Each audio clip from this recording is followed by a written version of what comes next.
What? Who said that? No. Things to do, Pat. Sorry, Brad. It's the first of the year, you know we got things to do. What's your name on Mike McCarthy, for all of his efforts, things to do. Thank you. Appreciate that very much. We got two more. Want my card to put on it? Mario, where's Mario? Mario gets a things to do card back as well. I promise it was. All right, the last one, the big prize. Pilar. A bag from the MJCCA with lots of goodies in it. Thank you. All right. Enough playing around. This morning we are lucky enough to have Seth Weissman with us.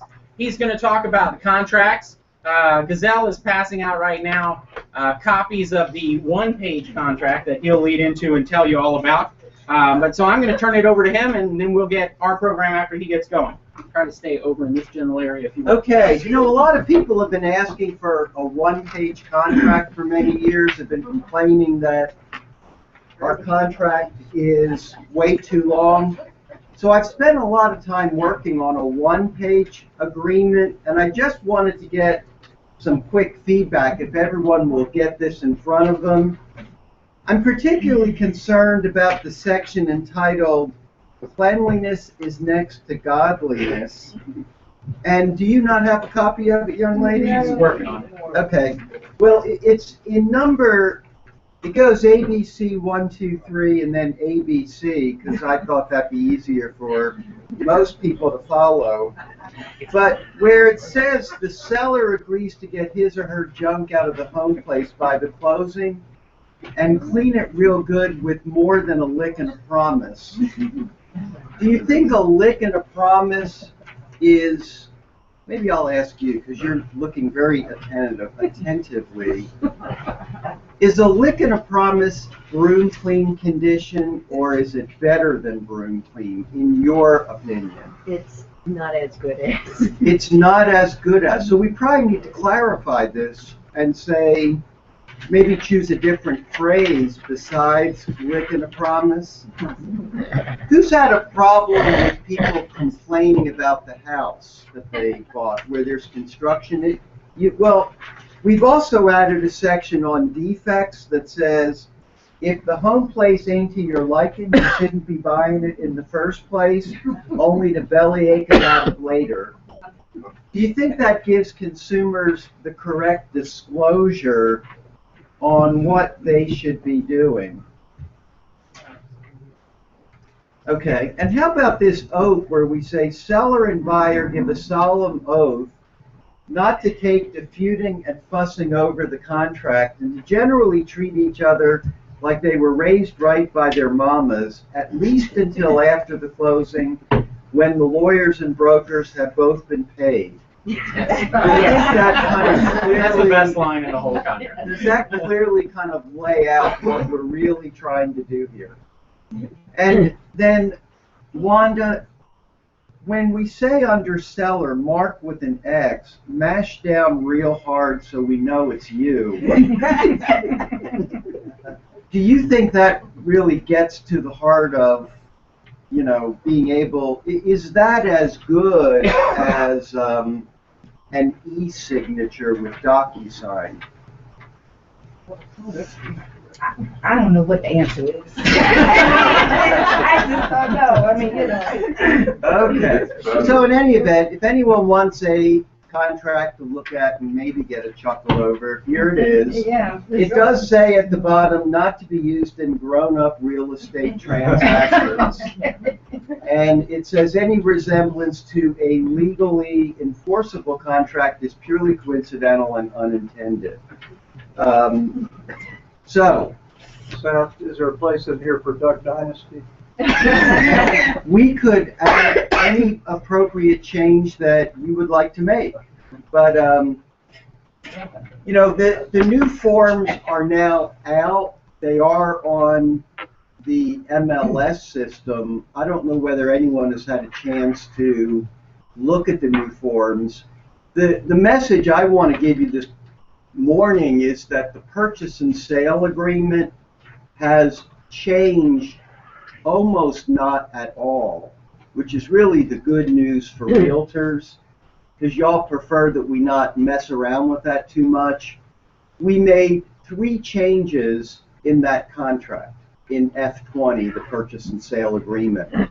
The first change we made is we tweaked the formatting slightly. So all of the blanks on page 1 are under a new section called Section A, Deal Terms. And then if you, and this, I'm not joking about this part, by the way. Then on the next page there's a new Section B called Explanation of Deal Terms, or something to that effect. So if you look at the blank on page 1, under number 5, it says closing and possession under A5. If you then go to the second page and you look at B5, there's a written paragraph called closing and possession. So what we've tried to do is to correlate what's on page 1, the blanks, with the written paragraphs so that it is easier for consumers to follow and understand, and easier for us to find the corresponding section in the contract when we're in a rush. Everyone understand that? That's one of the 3 major things we changed. The second thing we changed, and this may be the only thing that is slightly controversial, is that we have changed the type of deed that the seller gives in a real estate transaction from a general warranty deed to a limited warranty deed. And just to explain the legal, well, first of all, when people ask me, well, why did we do that? Some GAR forms already provided that the seller will give only a limited warranty deed. If you look at our commercial contract or our new construction purchase and sale agreement, those contracts always had the seller giving a limited warranty deed. And one of the things that the Forms Committee wanted was consistency throughout our forms. And the thought was, if those forms have a limited warranty deed, maybe all forms should have a limited warranty deed. The other thought is that maybe it's not quite fair to ask a seller to warrant any defect arising in the chain of title, including something that might have occurred 50 years ago. Because if the buyer loses the property due to something that took place 50 years ago, the seller's bound to make it right. So under the seller's warranty of title, the seller is supposed to get out his checkbook and fix that title problem. That's what a general warranty deed does. You are warranting back to the Civil War. Now, with a limited warranty deed, you are warranting what? Who can tell me? What are you warranting? How long you've owned it? Right. You are warranting against defects in title arising during your tenure of ownership. And I think that is fair and reasonable. Now, when you think about, well, what is the lesson of this change? What are we going to tell buyers to do if they're buying a house in 2014? Insurance. Get title insurance. And what they need is not to rely on a lender's title insurance policy. They really should be getting an owner's title insurance policy. Now, when the Forms Committee made this decision, I did point out that this is a little like the Attorneys Relief Act of 2014. because obviously being in the business of selling title insurance, you would be really stupid not to get title insurance if you are only getting a limited warranty deed from the seller. Does anyone have any questions on that change? If there's a defect in title that pre-exists the current owner who's selling now the limited warranty, You would be out of luck as the buyer without title insurance. right? The bona fide purchaser, none of that matters. It still is a defect in title, and they Well, need you that. have nothing to fix it. There's no recourse against the seller. So it really depends on the nature of the title defect. But if an heir comes forward and says, my mother's signature on this deed from 1965 we've discovered was forged, and it results in the title being lost, your buyer would be out of luck. Now, I would have been the first to tell you that even with a seller's general warranty, you would still be, in my judgment, pretty stupid not to get title insurance.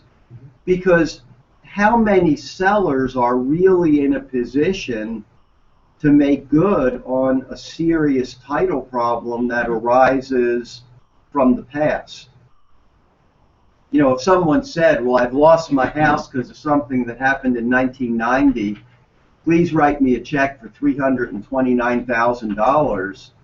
How many folks are going to be in a position to do that? And the answer is not many. If he whistling Dixie. Right. Now, if you use the one-page contract, I'm not sure how that problem. I think it just says you come and we'll give you a deed, and the closing date I think is set with the planning season of the new moon under this form. So, you know, the other thing we've done this year is we continue to create brochures. We now have a brochure dealing with what should a buyer know before buying a house. I am assuming everyone is giving that to their buyers in 100% of the real estate transactions. Is that correct? You know, there is a place on the form for that to be checked. We've added to page 1 a brochure on flood insurance. We have also drafted another brochure on what to consider when buying a new home to be constructed, because we have a new home purchase and sale agreement for the first time in a long time. So if a buyer is buying a new house that's being built, you definitely want to give that buyer that new construction brochure. But with regards to the flood insurance brochure, we are so worried about the potential liability of realtors that we've put that as something to give buyers in every transaction. And you know, that's clearly overkill, but we are seeing flood insurance rates in flood-prone areas going up in some cases 5-fold. So in Savannah, and you're from Savannah, we're seeing some houses out on the beaches that may have had a $3,000 flood insurance policy, where the policy is now $25,000. And we have had cases where the due diligence period is gone. The buyer then discovers what the flood insurance amount is. They can't pay the money because they don't have that much money. And the transaction turns into a disaster.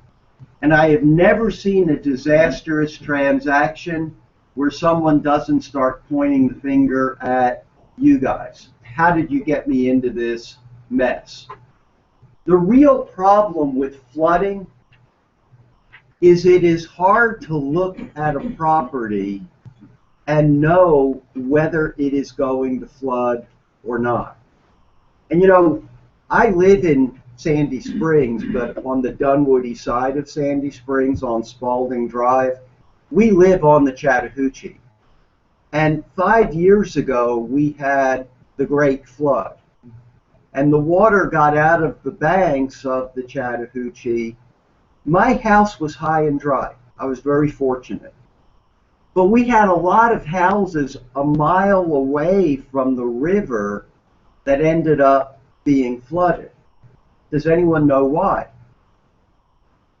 Terrain of the land. Well, terrain of the land, but actually what really caused the flooding on the Chattahoochee was not from the main river. I don't think the main river overflowing damaged anyone's homes. But no, actually in Sandy Springs and Dunwoody, you have water coming downhill because it is the topography. We are one of the hilliest places in the metro Atlanta area. It gets into drainage swales and into creeks, and the creeks had nowhere to go. The water couldn't even get into the river. So the water from all the little side creeks was what backed up. And that's what led to significant flooding. And you could look at some of the houses that flooded and have no idea that they're now in a floodplain or that they truly are flood prone. So we are encouraging everyone for the next year or two, until consumers understand kind of how the world has changed. We want everyone to be given the brochure, even when they're buying something that has no apparent risk of flooding. So you give it to a person and you say, you know, there's a lot of changes in this area. This may not apply to your property, but let me give it to you so you have it. It's some good information to read. That makes sense to everyone. Oh, You still got time. okay. We have a brand new. You need to back up. Oh, sorry. We're gonna lose your I head thought in the video. I was invading your space. Just don't want to cut off your head in the And video. that you'd already punched someone with your left hand, and I was going to get it with your right. There is also, well, maybe just trying to summarize major things we've done. We completely rewrote the seller's property disclosure statement.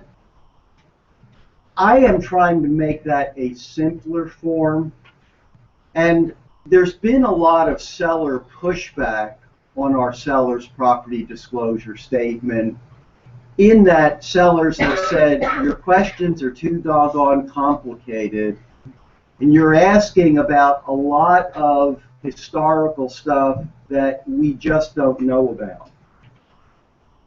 So a lot of the questions were, is there now, has there ever been a roof leak? Well, you know, I went through a lot of those questions and asked myself, does it really matter that in 1994 there was a roof leak, particularly if the roof's been replaced in the meantime? Isn't the real issue, is the roof leaking? And we left in a few of the is there now or has there ever been. We left it in with regards to water in the basement, because that seems to be kind of a biggie. And sometimes you waterproof and it works for a year or two, then you're right back to where you were. But most of the questions are now written in shorter language, simpler language, and without any of the has there ever been. It's just, does the roof leak? Now, we also since all of the questions are written in relationship to the property, we eliminated, if the question was, does the roof on the main residential dwelling on the property leak, we tended to rewrite it as, does the roof leak? Because we know which property we're talking about. I think sellers will like it a lot more. The other thing we did, and I was actually not in favor of this, but the realtors I talked to said they like it. On the heating and air conditioning systems, they created a series of check blocks for sellers with multiple heating systems to describe the condition of each one. Because there are lots of houses that have 2, 3, or 4 systems. So when you start talking about does the HVAC work, it really may depend on which system you are describing. Let me see in the next minute what I can also tell you. We have created a all-cash exhibit to the purchase and sale agreement, and that is to be used in what type of transaction? I'll pick on you.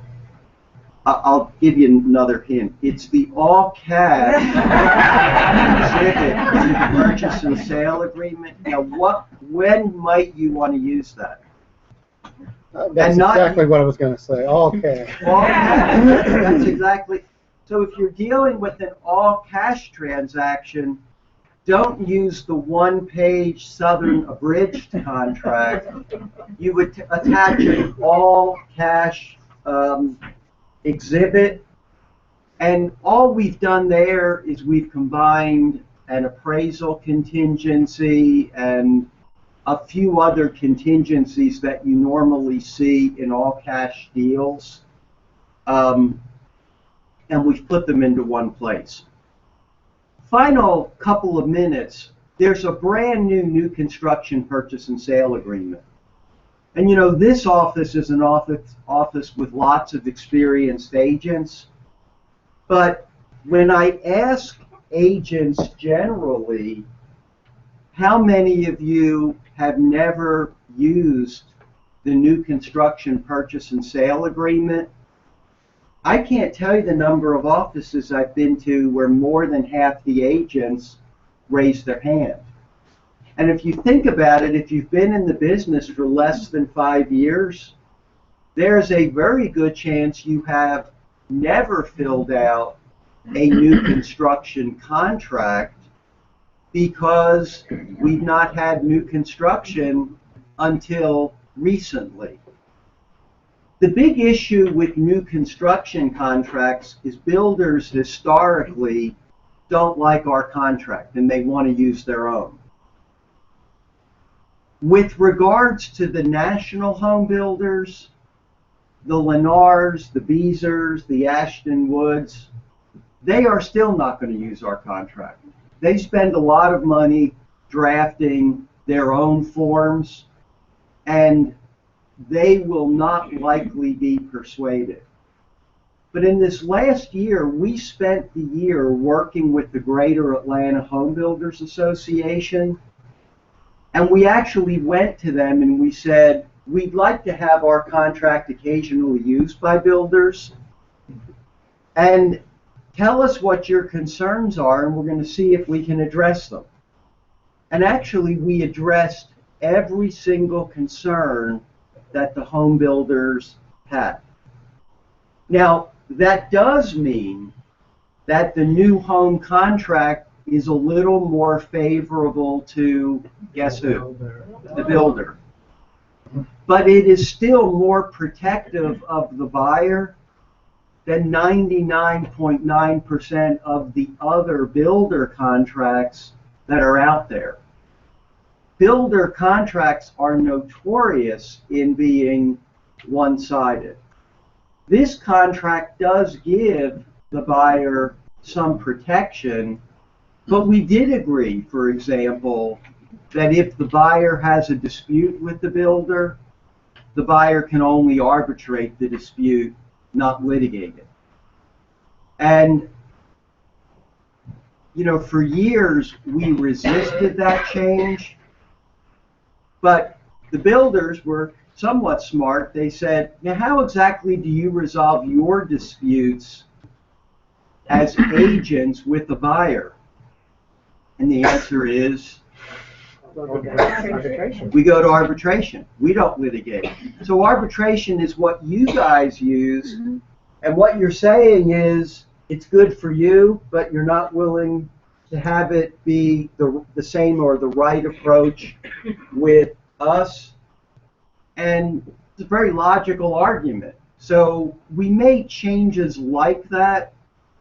We also added a series of builder disclosures in paragraph 29 of the new construction contract. And there's about 25 disclosures there. And I would encourage you to go over each and every one of them with your buyers. Most of those disclosures protect the builder, but they also protect you. You know, it's things like,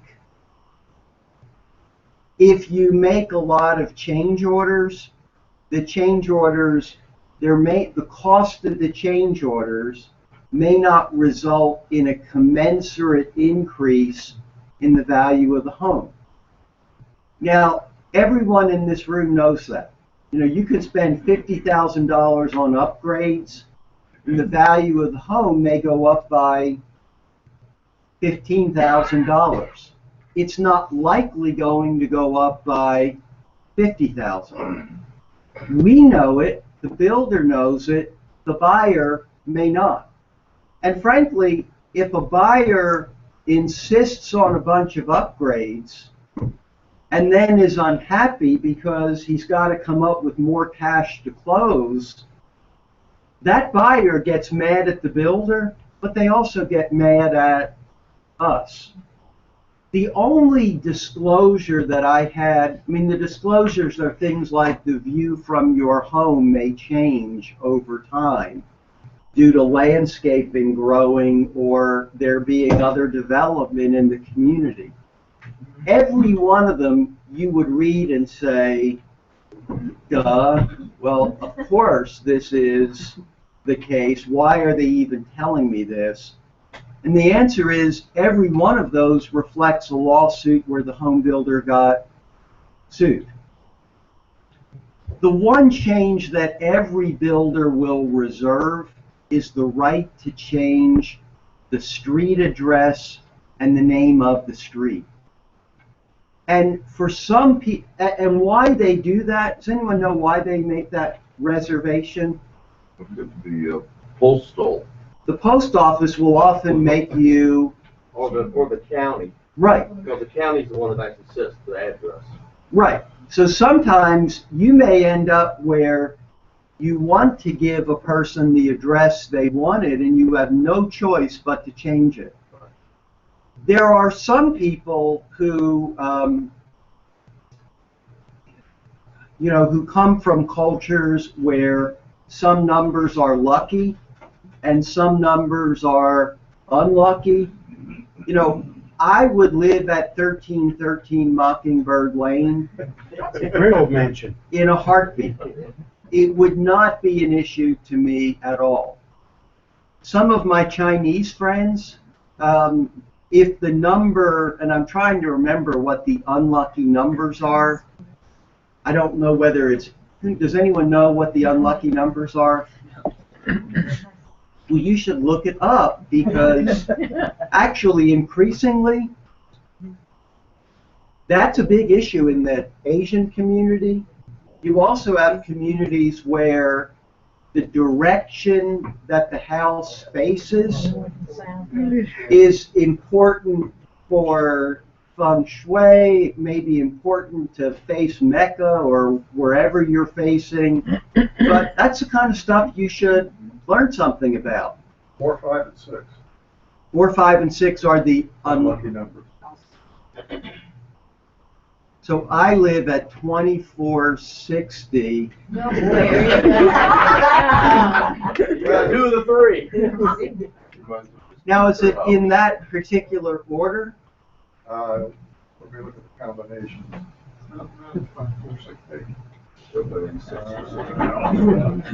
I'm changing my address. 8 is the number of prosperity, and best you could do is 8. August is a big month for weddings in China. August 8th is ideal.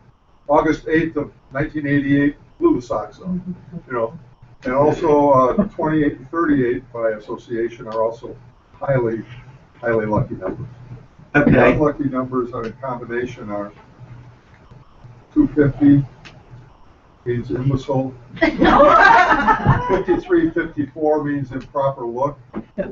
13, 14 for better or for worse, for richer or poorer. Mostly poor. 68 in Cantonese means fortune all the way. Alternately, 168 is bad news. That's amazing. What about North Korea?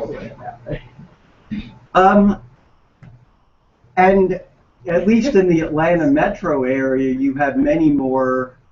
Our Chinese population, very fortunately, not that I don't love Chinese people, but there's an awful lot of unlucky addresses in that pool. I don't know that it applies to Korean, Japanese, Vietnamese.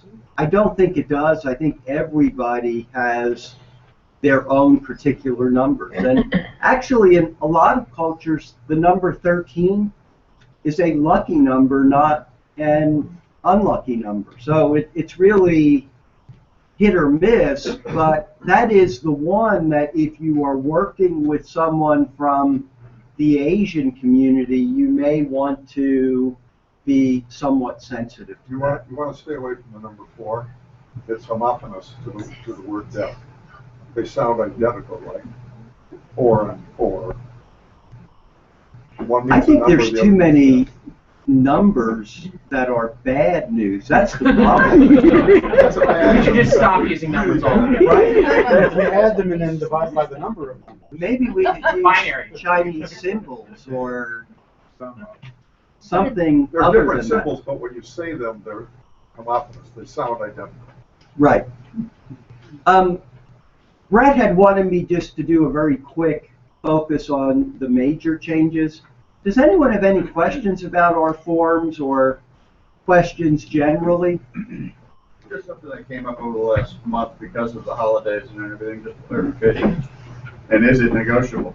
When the stipulation says 21 days from binding date, and you have a series like during December where you have major holidays where nobody is open and you're dependent on, let's say, an appraisal to get through to a certain extent. Is there an assumption of those days don't count? Is it a negotiable point that you have to foresee? Is it just what it is? It is what it is. You don't get any breaks because people. I think the message I always give to folks is you should extend your timelines when you're buying a house in December, because you know it's going to be hard to get people's attention. Don't you put in business days? You can write in business days. Our contract is not measured in business days. It is measured in calendar days. And very importantly, if you put in business days, make sure you define what business days are. Because the contract right now, because it doesn't measure business days, doesn't define that.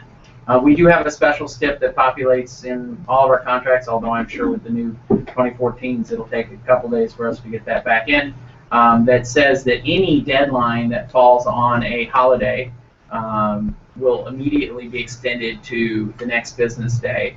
And it also defines business days now because so many people are using business days in those situations. So be aware that that's in there. And actually, business days and banking days have been defined by our courts to basically mean Monday through Friday.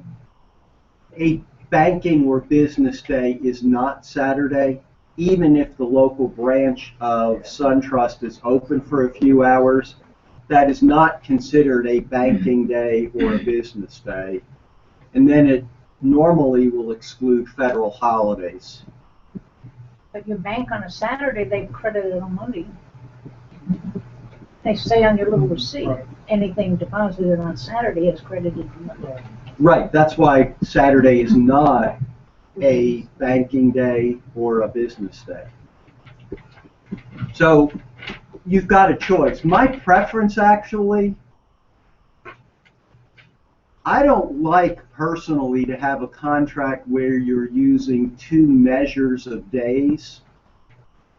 So my preference would be to stick with the calendar days but increase the timeline rather than having some deadlines end on calendar days while others are ending on business days.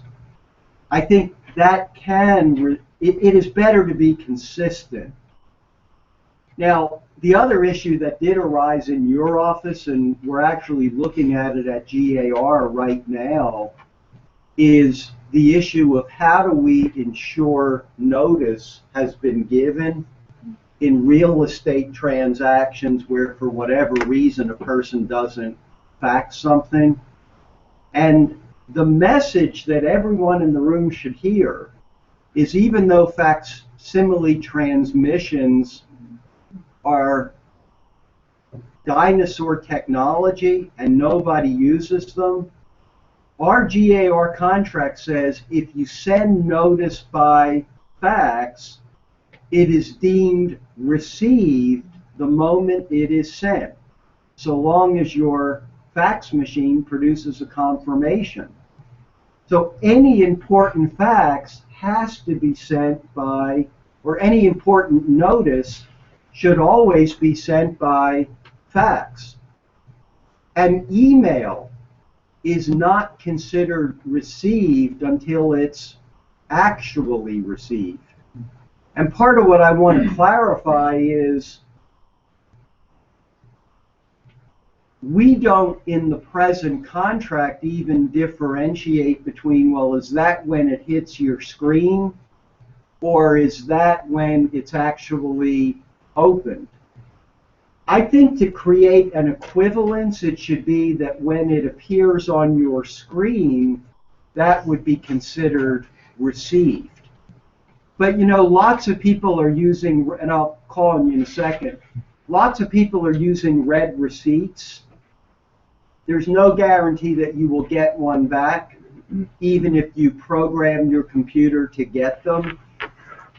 If you have different operating systems, you won't get it, and I can turn my computer off so it doesn't send a red receipt. So that, as a solution, does not work. I've actually wondered whether there would be some logic in having notices due not at midnight but at 7 o'clock, so that it's easier to track what's come in and what's come out. But the other problem we have with emails, because a lot of people have said, well, why don't we just say that when the email is sent, it's deemed received? And the problem with that is the email may not get out of your server. It may get stuck in the other person's server. It may go into a spam filter. And there really is not a guarantee that the person to whom it is sent will actually get it. And until we solve some of those technology issues, there's not. Maybe you guys have some good solutions. We'll call on you and then you. Oh, yes. Well, you answered my question about the red thing on the so that was my question. The other one is, I remember one day I sent the fax out. This was just using, fax software on my computer. It wasn't using the whole thing, fax software. But I had a confirmation that the fax went out, and they never got the fax. So I don't even think the faxes are necessarily 100% true. Yeah, and for whatever reason, we've at least said, if you send it and you've got a confirmation, that what you are really proving when you send it, with the fax confirmation sheet, is that you have sent something. It's not necessarily proof of what you have sent. And we've had situations with faxes where the person put the fax in backwards so that you get a blank fax. And to me, the solution ultimately to notice is to avoid sending notices at 11:55 at night, like what happened in this particular transaction. The likelihood that someone's going to be awake to read it is non-existent, except for the few night owls in the group. And to me, I think part of the solution is to be sending things well in advance and to send important notices in multiple ways to ensure that it is received. You asked my question because I was thinking about e-fax, where you send a fax from a fax machine, but it goes to an email. It comes out as an email, but you're just basically sending it on your end so you can confirm that you sent something. Right. It doesn't really matter on the other end what it comes out as. Right. That's correct. Okay. And an important point to note is that our eFax server also emails. So if you have a notification that you need to deliver, you can in one click deliver it to the agent's fax number, the broker's fax number, the agent's email address, multiple points all at the same time, which really helps ensure that that notification is getting through to who it needs to get to. But since it is a fax, you are covered under the contract as far as having confirmation of when that fax was sent. Yeah, and I can guarantee you that if you ever end up in litigation, having sent things in multiple ways at the last minute is a tremendous help. Because a person may say, oh, I never got that one thing, but saying, well, I never got the 6 notices you sent, that starts to, the person's credibility starts to get called into question. Does everybody know Trudy, by the way? Yeah. And is she worth it? Worth blood nickel? Probably she should have a raise. I think she's already making more than I am making. Maybe I will ask her for a raise. But I do also want to thank everyone for your support of the joint venture. And I've said this before, but I'm always very, very frank in saying, the bottom line with the joint ventures is the company makes money when you close with our firm. That is what the joint venture ultimately does. And that is what has kept some real estate companies strong while others have failed. And you can look at companies and see that they're in nice offices versus crummy offices, that they have good technology, that they have really smart brokers like Brett. Is he really as smart as he appears, or is he just Yes. But it is important that we keep our company strong. And it's such an easy way to keep a company strong. And really more importantly than that is when you are closing with partners who are dedicated to making your closings in particular the best ones. It creates a situation where if there's a snafu, Brett calls me, Brett can call any one of 10 people in addition to Trudy to make sure that your issues get resolved. And the ultimate bottom line in our industry is that the closing is the last time that the customer really is in the room with you. It's a time where it's the last impression. We all want it to be a great impression. There are lots of closings that take place. Even in the best of firms, you will have occasional screw-ups. What you want, though, is a firm that's really dedicated to making your closing super, because it's all part of a bigger venture, and we're all measured on our success in increasing capture rates and making sure your closings go well. But you really have a remarkable degree of control and ability to make sure that problems are resolved when you're working with us. And we certainly are exceptionally proud of our relationship with Caldwell Banker. And I just want to thank each and every one of you for your help and support over the years. And my prediction for 2014 is that this will be the best year in real estate that we've seen in 10 years. I actually am working on 6 new condominium projects. And you know, I remember when John Williams, who founded Post Properties, said a couple of years ago, "There will not be another condo in my lifetime." The condo market is always the last segment of the market to come back, and even that market is coming back. But now I think it's just a great time. You know, if ever we were going to invest the time in giving out cards, making cold calls, shaking people's hands. I was walking my dog on Brandon Hall Drive, and this woman comes up to me and says, "I have a single dog. Would you mind if I walk with you so that our dogs can have a social experience?"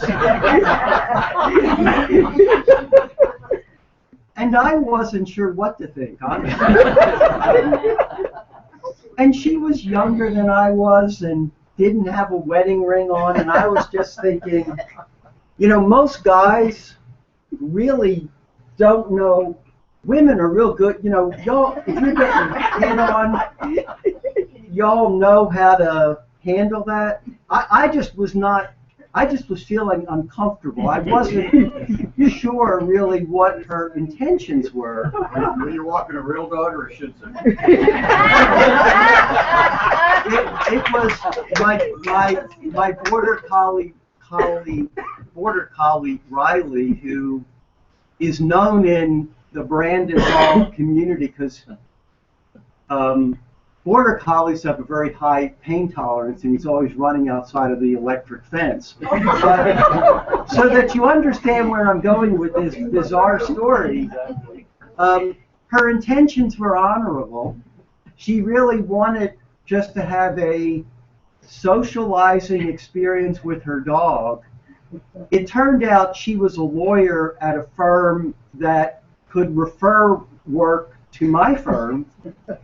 And by the end of the conversation, she referred me a piece of work that I helped her with because I was nice. And, you know, we meet people every single day in the supermarket, at church, at synagogue, at different kinds of functions and events. And I would always have a stack of cards and be handing them out, because when you smile and you are a likable person and you give out your card and you say, you know, if you ever need help in buying or selling a property, call me. I have found in practicing law, doing that just is what is building a reputation and a practice is all about. It's mostly perspiration, not inspiration. And if you were ever going to do that, this is the year to do it, because I think it will pay results tenfold. Thank you very much. It's great to see everyone.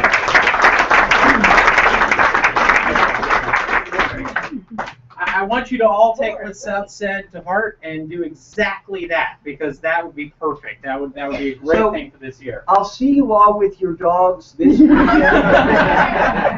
And our dogs can have a social experience together. Excellent, excellent. Thank you. All right. Well, that was a great thing. I think you all learned a lot about the contracts. Hopefully, you got a lot of good information. One of the things I'd like to go as we go into the rest of our program here, and we're going to run over just a little bit, but for the first of the year, we're going to start off with that. First thing I'd like to do is there are a lot of new faces around the room, right? As you look around the room. So anyone that came from the South Gwinnett office, please stand. All right, so we have a handful. We have 8 total agents that came from the South Gwinnett office. Oh, there's another one in the back. Awesome. So if you'll go through, just introduce yourself real quick. We'll start up here at the front. Tammy Barnes, Wanda Merritt, Jill White, Dee Dee Wilson, Lisa Anthony coming up. All right. So you will see these guys around the office. Please make them feel welcome, as they are definitely part of the Coldwell Banker team. All right, next group. If you were hired into this office in 2013, or one of you that started in 2014 so far, please stand. Okay, so a handful of those that are here. So let's go around and introduce real quick. Randy Miller. Mario Ramirez. Nope. JP Campion. Rob Taylor. Raleigh Lee. Lori Miller. Mary Patchell. Excellent. Round of applause. Welcome to all of those. Real estate is a booming market, right? And there are a lot of people looking to get into the business. And so as part of that, you all know that I do a career seminar every week to try and help professionals like yourselves get into the business. My job is to still protect the integrity and professionalism of this office.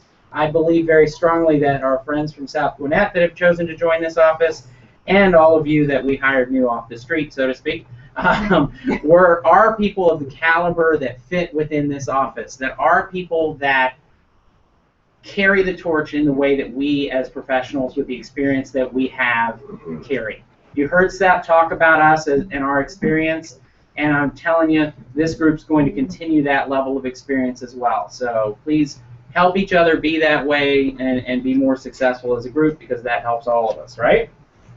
All right, let's go with top agents. Speaking of top agents, I went high tech today. Didn't do a PowerPoint because, to be honest, it's been driving me crazy with the whole Google Plus Hangout kind of not working out right. So we're going to do our low tech version, and we'll start with the Lunch Bunch. Pretty sheet, right? Can you all see that? Oh, yeah. Zoom in close, right? All right, lots of people in the Lunch Bunch. We have Karen Armstrong, Darnell Bender, Robin Blast, Jan Brownfield, Janet Dennis, excellent. Terry Goldman, excellent. Jim Kurtz, Susan Phelps, Rocky Seaman, and Carol Short. I say excellent on those because they're relatively new agents, so that's good to be on the group, right? So recognition is for everyone. The next group is Sales Agents of the Month. Sales Agents of the Month, remember this is just December. Karen Armstrong, Darnell Bender, Robin Blast, Jan Brownfield, Rocky Seaman, and Carol Short, so congratulations to that group. Listing Agents of the Month. Thank you, Karen, Katie, and Robin.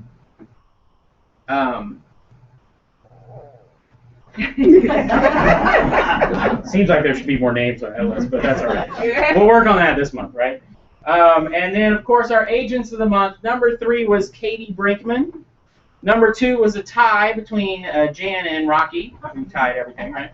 And number 1, any guesses? Robin Blast. 12 months in a row, every month, Agent of the Month. So phenomenal year for her. Talk to her as to how and why she did that. It's not by accident, and there was a lot of effort put into it, and there's a lot of things that you can learn from and pick up and chase with that. We had a lot of agents, and unfortunately that doesn't reflect that as well, but we've had a lot of agents that had the best years of their careers this past year. And so, if Seth's words, let's hope that everything he said is 100% true, and that 2014 is the best year in the last decade. And so that would be a great thing for all of us, right? All right. Holiday helpers. I was going to show pictures of the holiday helpers and the families and all that, but we didn't really do that without the PowerPoint. The holiday helpers, thank you to everyone that helped with wrapping gifts, getting gifts. What else did we do with the holiday helpers? All of the things that we've done for the family when the deliveries, the people that delivered the presents to the families. I know that's a huge thing that we do every year. It takes a lot of effort, a lot of coordination, so I want to thank Tina in particular for kind of spearheading that, but there are a lot of agents, and I don't know all their names, so if you want to give me a list. No, sorry. Oh, sorry.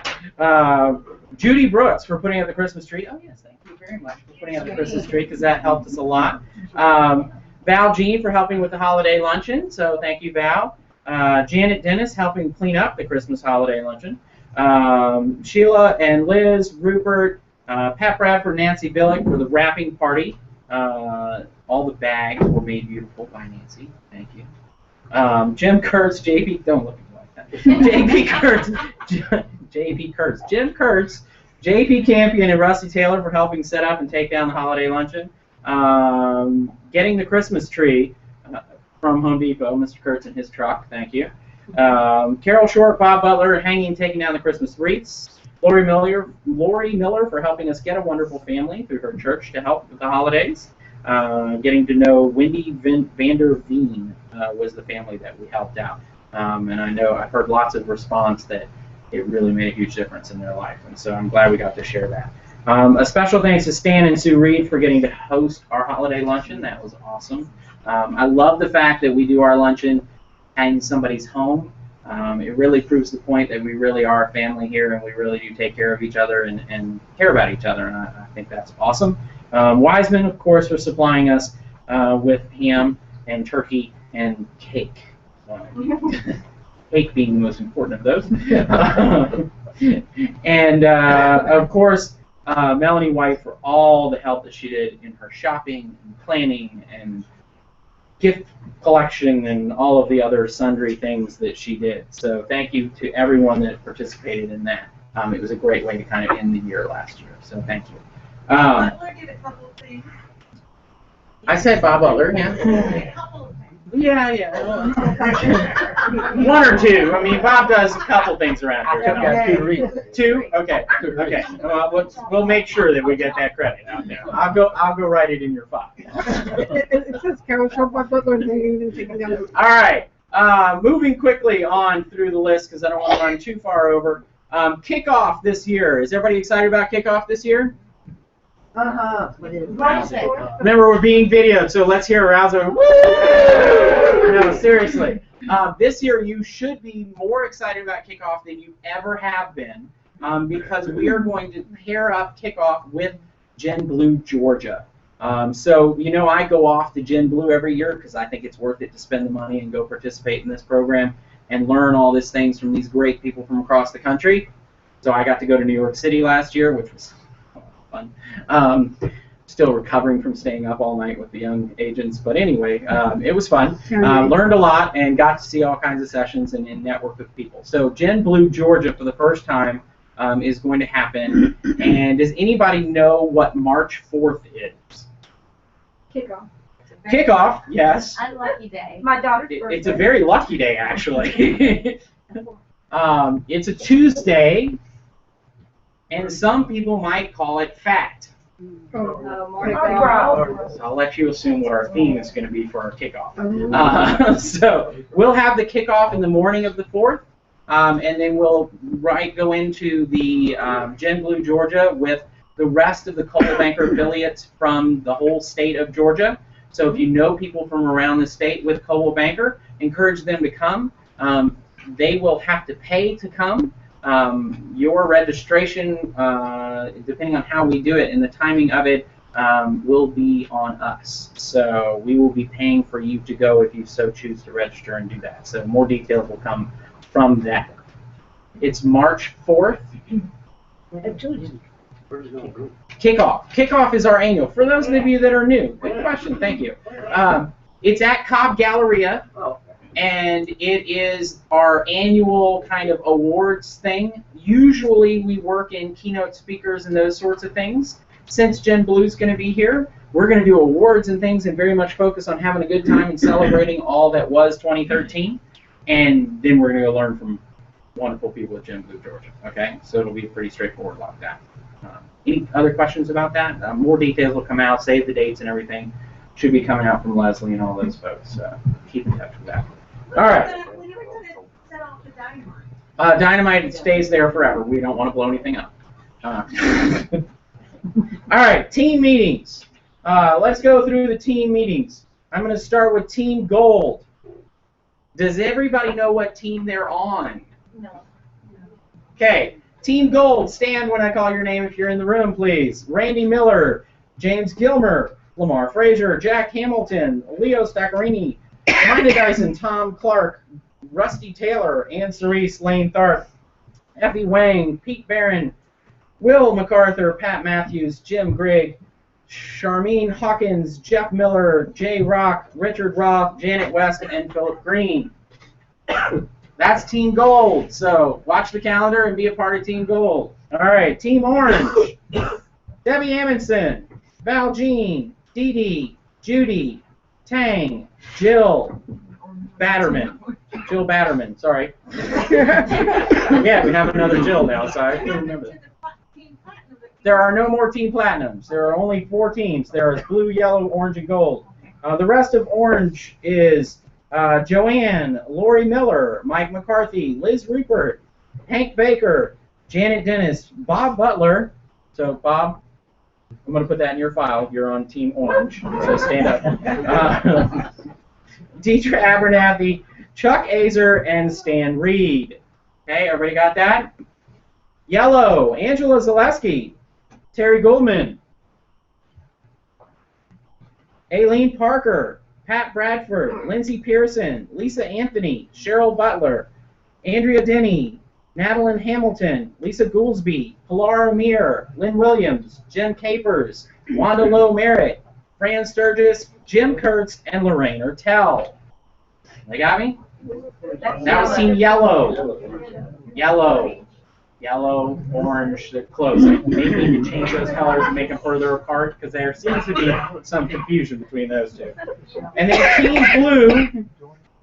Team Blue is Robin, Betsy, Carol, Jane, Jan, Rocky, Karen Armstrong, Melanie White, Katie Brinkman, Lauren Blass, Darnell Bender, Chris Tallman, Susan Phelps, Tammy Barnes, Patty Dawkins, Nancy Billick, and Reagan Cox. So that's Team Blue for 2014. And so if I didn't call your name, you're probably in the business less than 6 months and you're on the New Beginnings class, which means you're not on a team. Just out of, in case anybody didn't pick up on it, it goes from production-based, much like everything else in our office. The higher you make, the bigger, the better team you're on, so to speak. Although the way I look at it is you're on a team with your peers. You want to be on a team with people that are at the same level of production as you are, so that you can continue to be successful and go from there, right? Because you can all work together to lift each other up. All right. Any other questions about the teams? Those classes will not be broadcast via Google Plus Hangout, generally speaking. Because they're very specific to the group. And each group is going to kind of be on their own path, and we don't necessarily talk about the same things because the groups want to talk about different things. And that's just kind of how we go with those. All right.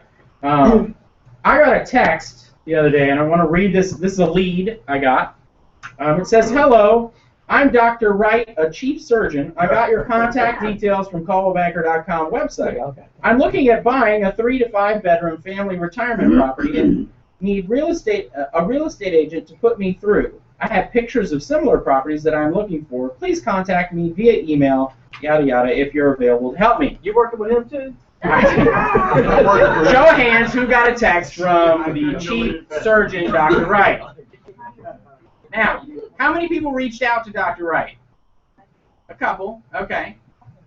I got a call yesterday from a couple of agents who got a phone call from somebody looking to buy 10 acres of land or something like that, a house with, for like $2 million or something like that. You know, pretty detailed. The man's name was John Wayne, I think. I don't make these things up. But here's the reality. What should you do when you get a lead that you think is bogus? Check them out. Check them out. I'm going to tell you a story that was told to me many, many, many years ago. In California, there was an agent sitting on duty at the front desk, and she watched a gentleman pull up in what could only be described as the most beat-up pickup truck you've ever seen in your life. It looked like baseball bats had been taken to it, it had been through the fields, and it was well worn, to say the least. He walked in wearing a cowboy hat and clothes that you could smell coming. And she pretty much, now this agent was in Beverly Hills. And this agent looked at this person and said, can I help you? He says, yeah, I want to buy a house down the street. That was 10 million or whatever. And in the course of offending him greatly, he walked out and said, you know, clearly you're not interested in helping me. And she thought, thank God, you know, I don't have to deal with him because that would have been a mess and I'd been concerned for my safety and all those sorts of things, right?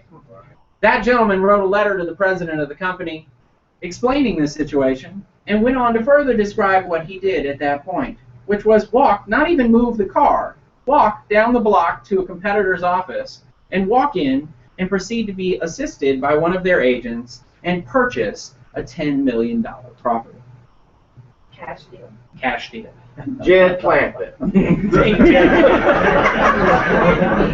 can't judge a book by its cover. Remember fair housing law for one. You can't be making those kinds of judgments. In this world of technology and the age of, well, how'd you get my name? You know, where'd you get my information from? You gotta try and vet all these out. So when somebody says they're going to come along and pay, you know, buy a $2 million property all cash, what do you ask them? How do you verify that it's legitimate? How do you spell your name? Yeah, you spell your name and Google them. You want to find that out. What else? Proof of funds. That's the magic word. If somebody claims to have lots of cash, get proof of funds. Now, if they start to say, well, you know, I don't know what it is, blah, blah, blah, it's come from the bank, blah, blah, blah, say, okay, great. Well, I'm sure you have a private banker, right? And they will say yes, assuming they have that kind of money. And then you say, okay, great. Can you give me the contact information for the private banker? And then do you call the phone number that they give you? No. No. You want to try to find that person via a generic phone number into the same bank. Because that person could very easily be my best friend sitting over here who's laughing his tail off as well as we take you down the path of getting you all excited about buying a multi-million-dollar property with us, right? I can tell you from personal experience, this happens to everyone. I am somewhat ashamed to say that I got taken to the mat just as much as anybody else did. I once sold, and I mean sold, got it under contract, a multi-million-dollar penthouse in Buckhead, 2-story, beautiful unit at the Phoenix. Unbelievable unit. I negotiated the crap out of that thing. I got the furniture included. I got the listing agent hated me because we killed it in this negotiation and got an incredible deal. Had an inspection. The guy came, brought his family, took pictures, the whole nine.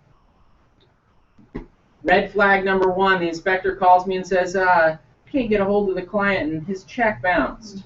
Oh. Then I get a call from accounting. That earnest money check bounced. Okay. I got a hold of him one time. He said, oh yeah, my business accounts were frozen for some ridiculous thing, whatever, whatever. And then I never heard from him again. Now, you can imagine the disappointment for me, right? I mean, here was a multi-million-dollar sale that didn't happen, and I was under contract. So you got to do what you got to do. Now, I, knowing what I know now, probably would have vetted it differently than I did back then, being the young, wet-behind-the-ears agent that I was. But that being said, learn from that experience, and when you get somebody, take them as legitimate until they are proven otherwise. Worst case scenario, it gives you good experience, right? Yeah, all I can say is I know that I can successfully negotiate a multi-million-dollar penthouse against one of the best listing agents in Buckhead and win. Now, I didn't get to close it, but I do know that I can negotiate another contract. The win was the close. The win, yeah, the win would be the close. But That has value. it does have value. Sure, I'm going to keep running with that. But, you got to take people seriously. Don't just write them off. You have to treat everybody equally. You can't just make assumptions about people based on how they look or how they talk or how they smell or how they, carry themselves or what they drive up in or all those sorts of things, right? You've got to treat everybody fairly and equally. So stick with that. Was that text a farce? No, that was not text. That was somebody called me. No, I'm talking about the text. The doctor. Right. Oh, the doctor?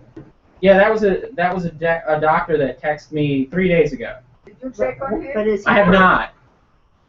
There's some people that- But lots of people got it because I had heard about it by the time I got it. So I had a couple of people that already checked it out. Brad, I checked on him. Yeah. I Googled him. His area code was Houston, Texas. So I looked in Houston, Texas in Google for a surgeon, head of surgery. But I didn't believe it, but it just irritated me. So I proceeded to have little emails with him. And I said, well, tell me what property. He says, it's on your website. Yeah. There are a couple thousand on our website. Which one? Which one? Well, don't you know how to look on your website? Yeah. Anyway, he never contacted me back. Yeah. No, I have a feeling that one in particular is not valid, but you do want to give them plenty of time. All right. Next thing, change to GREC. You should have all gotten an email that said that GREC section 520-1-.09 on advertising is being modified, or there's proposed changes to it. To summarize the proposed changes to it, they're trying to make it current with the fact that internet advertising happens. And the key is disclosure of being an agent and making sure that you are disclosing the fact that you are an agent and all of those sorts of things. I'll leave it up here. If you haven't had a chance to read it, you can come get it, but it's also on the GREC website and available for you to look at. It's not worth really going through all the details. Just know that anytime you do advertising, what's the best way to protect yourself? Who do you run it by? Williamson. Us. Somebody from us, right? Staff in some sort, form, or fashion, whether it's Sheila or Tina or me or Gazelle. We generally push it off to Leslie and Brenda because that's what they do for a living. That's what we're here for, is to help protect you from getting in trouble, because you don't want to get grievances or whatever filed against you because you didn't do things right. Okay, so stick with that. All right, numbers. I'm going to talk real quick about the numbers in the office. In 2014, we closed just over 800. I'm sorry, we had just over 800 things go under contract in 2013. Right? 2013. Sorry, I even wrote down 14 and 13, so I'm projecting into the future. Let's say in 2013 we had just over 800 contracts. Anybody know how many we had in 2012? And because I'm going to say it's like 12 times if I don't write it. 197. 780. 640. 795. So we went from 795 to 807 in numbers of contracts written. So when people say the market went way up, I don't know. Open volume. Now here's where the numbers get interesting, because that was a 1% increase. So open volume in 2013, we wrote contracts on $235.2 million worth of property. Give me a guess in 2012. I'll give you a hint, it starts with a 1. 178. 187.8 million. So a 25% increase in volume of stuff under contract. So, we didn't have that many more contracts, but what we did write contracts was a lot more expensive. About closings. Average sales price, I'll get there in a minute. Average sales price of our contracts was 291 in 2013 and 236 in 2012. That's a huge difference, right? That's 23%. All right, let's talk about closings. We had 638 closings in 2013. That's a good number, right? That is 2% less than the 650 that we closed in 2012. That's something to think about. Closed volume. We closed 185.1 million in 2013 compared to 157.1 million in 2012. That's an 18% increase. We had a 2% decrease in numbers of units and an 18% increase in volume. So imagine, not shockingly enough, we had a 20% increase in average sales price of closings. We were at $289.9 in 2013 and $241 in 2012. The last stat I want to throw out before we discuss what all this means, because I think we do need to talk about it a little bit. How many of you think average commission collected went up or down? Let's say, show of hands, it went down in between 2012 and 2013. In other words, you collected less commission. Show of hands, who thinks it went down? Who thinks it went up? Oh, a smart group of people. Most of you. We went from 2.84 up to 2.9, so that's excellent. We had a nice jump in percentage there to go up to 2.9. What's our goal? 3, right? I mean, we always try for 3 or better. 3.5 is my goal personally, but you know, I mean, we got to get there. What keeps us from getting 3, 3.5? Why is our number less than that for the most part? When you represent a buyer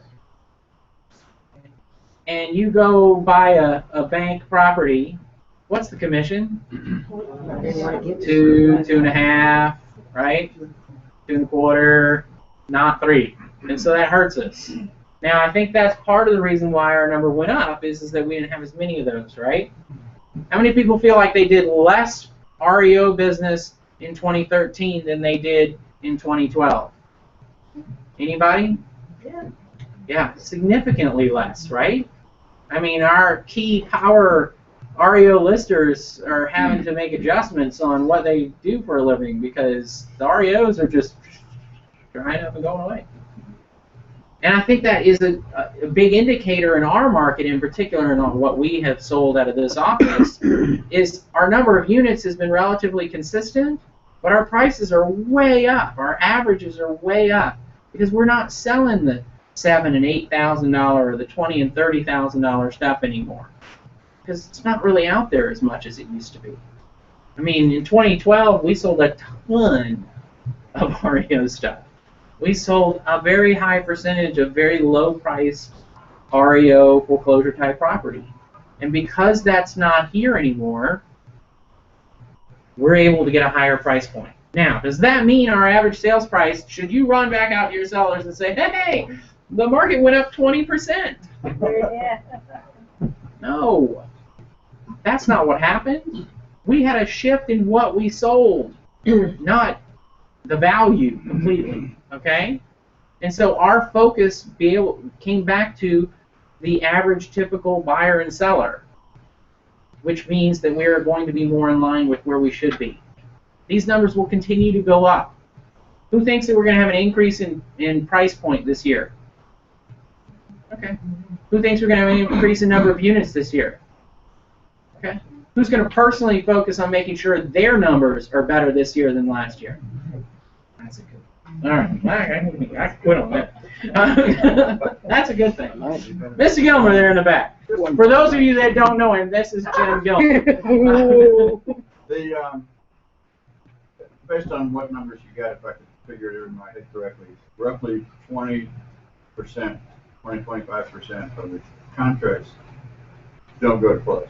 Well, keeping in mind that some of these went under contract and are like closing now. So we've got. Is that number skewed in any way or off in any way? Are we looking at poorer contracts? Our fallout rate is actually lower than it has been in the past. So we're actually in the 10 to 12% range, I think, of true fallout. Whereas in the past, we were hitting close to 20% fallout rate. So the quality of the market is improving. Yes. Yeah. Well, and the contracts are more solid. Buyers are not getting as skittish as they were. Although, clients are still what they are out there, and so you got to manage that process. But that's a good question. Any other questions related to numbers and things? All right.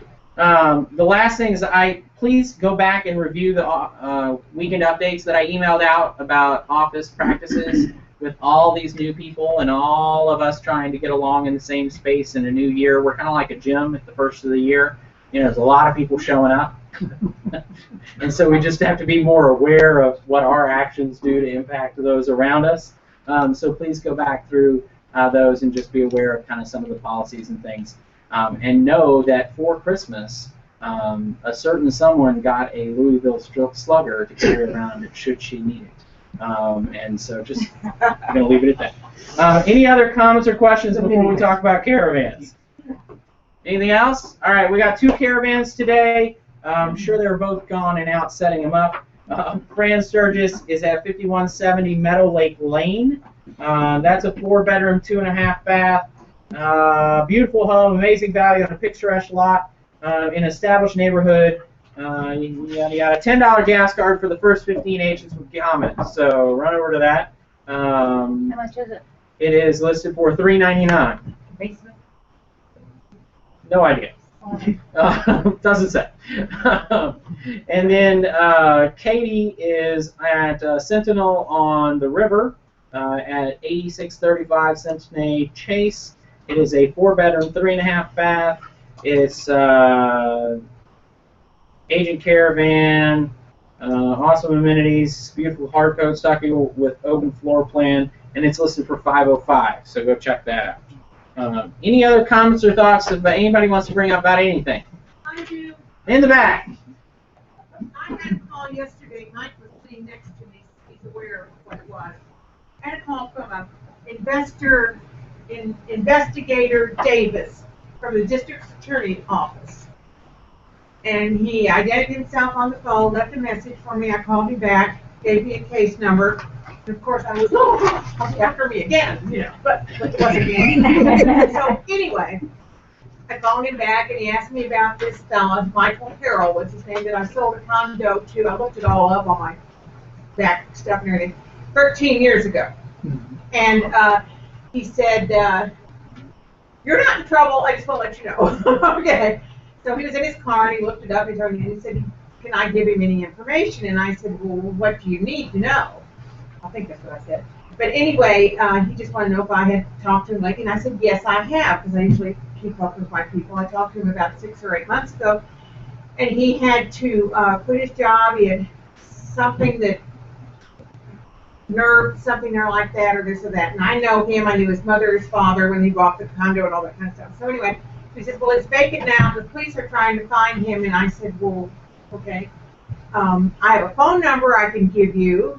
And he said, that would be great, would you call me tomorrow? But I haven't called him back yet because I wanted to ask you about that. How far do we go with something like that? All right, so instead of addressing that specifically, because we are being taped and I don't want to address that specifically, and that is good. You should always come to me and ask me those kinds of questions. That's what I'm here for, is to help protect you.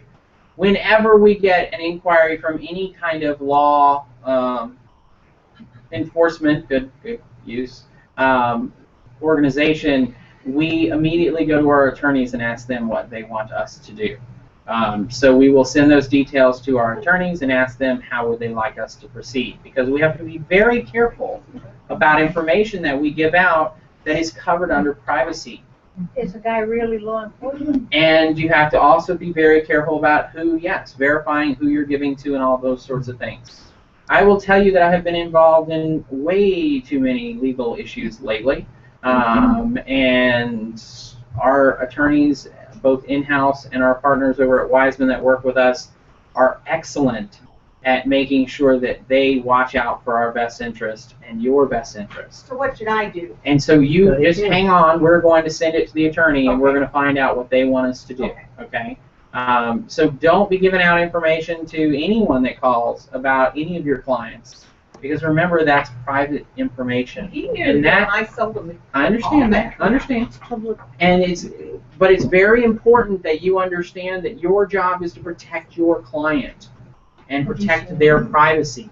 And so that kind of correlates to the don't do business in Starbucks. Don't do business, be careful, even when you're around the office. You have to be careful about what kind of conversations you're having where other people are listening, because these are people's private information that you are required to hold private. And so, keep that in mind as we talk about all of those things. All right. Well, Darnell. Brett, I know many of us maybe, since we're going into a new year, maybe thinking about purchasing new equipment. And I'm one of those car count fans. And he doesn't believe you should pay full price for anything. And I just want to say that Coldwell Banker has some great affiliate programs with a lot of tech companies, HP, they'll, even through, I think, the National Association of Realtors, they'll get discounts. So before you just run out to Best Buy or, HHB, whoever it is, make sure you check some of those sources for, some equipment. Great price. In fact, this one I did a great deal on HP products. Excellent, and that's a good point. You want to be aware that Realogy does have some impressive partner discount programs, and you're eligible for most of them. So you should go on to NRT Gateway and click the little link, and you can see all the different programs that you can get discounts for. Because nobody wants to pay full price for anything if they can help it, right? But you want to go in and get those deals. The other thing to make comment on is that if you're thinking about buying new technology, I'm happy to talk with you about what your options are. Being me, I like to play and keep track of what all these. The latest one I saw is that Asus now has a Trio product out that actually runs Windows 8 and Android, and it's a laptop and a desktop and a tablet all built into one, which is kind of funky. So just this is what I do for fun. So pick my brain and get some information on what you might want to move forward with. I always caveat that with that I'm not an Apple person. Go watch the movie Jobs. I'm not an Apple person, and so use a Droid, use a Windows, and you'll get a lot more done. Preferred Alliances is the button you click on, and it's also for cell phones, AT&T, Sprint, and if you're not getting a discount on your cell phone and your monthly charge or whatever, then you are missing out. Now, most of those discounts don't apply to like the Sprint all unlimited plan or whatever, because that's as low as they go. They're not going to discount that. But what I found is you can actually get a reduction on a normal plan that more than covers you and is cheaper than the unlimited. So you want to look at those. Yeah, Sprint's 21%. I can say that because I have mine. And AT&T's 18%. 18%. And I think AT&T's actually applies to the equipment too. Yes. Which is Sprint does not, which is unfortunate. Any other last thoughts before we get out of here? We need to thank Tina for breakfast. Really. Excellent breakfast this morning. She can do it every month. She's good, right? Yeah. I thought you were doing the short order cooking in the kitchen this morning. So that's not it. Can't compete. Okay. Do not put that in his file. In your file. But the ham was still part of Weissman's ham, and the bread is from Christmas party, and the rest is going back. Little reuse stuff, but we're good. Thank you guys for coming. Thank you guys for being a part of the team. Go out, do what Seth said, talk to people, and sell stuff. Back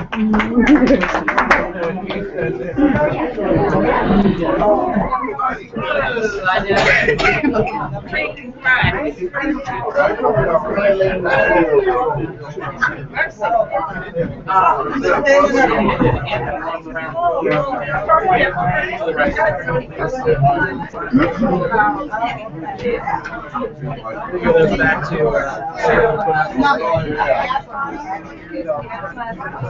Oh! Oh,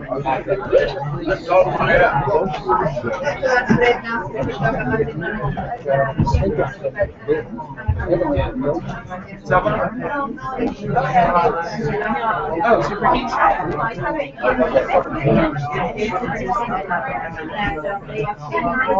No, you can use your smartphone now and not have to have a clock.